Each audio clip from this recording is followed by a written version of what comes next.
So ఇదంతా చూసుకుంటే ఇన్ని రోజులుగా కళ్యాణ్ సాక్రిఫైస్ చేస్తూనే వచ్చాడు చాలా వరకు కొన్ని విషయాల్లో ఆ టైం ఇవ్వడం కానీ లేకుంటే మిగిలిన కొన్ని విషయాలు సాక్రిఫైస్ చేశాడు.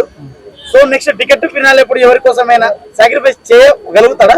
లేదు, ఫ్యామిలీ టైం కాబట్టి ఇస్తానని చెప్పినాడు కానీ టికెట్ ఫినాలే వాళ్ళమోచింగ్ కూడా చెప్పింది కదా తర్వాత ఖచ్చితంగా కప్పు గెలవాలి అనేసి.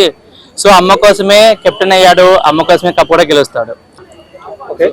సో మీ టాప్ 5 ఎవరు?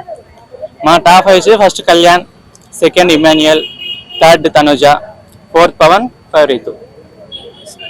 కొందరు చెప్తున్నారు కదా 4th పొజిషన్ వరకు అయితే ఓకే కానీ 5th పొజిషన్ లో పవన్ అండ్ రీతు వీళ్ళిద్దరిలో ఒకళ్ళు కొట్టుకోవాలి, వీళ్ళల్లో ఎవరు సాక్రిఫైస్ చేస్తారా అని చెప్పేసి చూడాలి అనుకుంటున్నారు జనాలు అంటారు. మీరేమంటారు?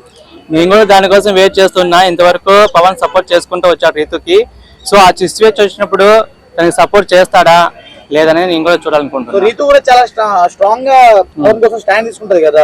సో ఈ విషయంలో ticket to finale last place వీళ్ళిద్దరిలో ఒకరికే రావాలంటే ఒకరు త్యాగం చేస్తారా లేకుంటే ఇద్దరు గొడవ పడతారా? నాకు తెలిసి గొడవ పడాలి, త్యాగం చేయకూడదు. ఎవరి గేమ్ వాళ్ళు ఆడాలని నేను అనుకుంటున్నాను. సో అలా నాకు తెలిసి రీతు మాత్రం సాక్రిఫైస్ ఖచ్చితంగా చేయదు. తనకేం తనకు ఖచ్చితంగా అర్థం. ఒకే పవన్ సాక్రిఫైస్ చేసినా కూడా రీతు మాత్రం తనకు ఒకే వచ్చింది కనుక తను సాక్రిఫైస్ చేయదు. మళ్ళీ చూడాలి పవన్ ఎప్పటికైనా తెలుసుకుని తనకేం తను ఆడతాడో లేకపోతే అలాగే రీతుకు సపోర్ట్ చేసుకుంటూ వెళ్తాడో.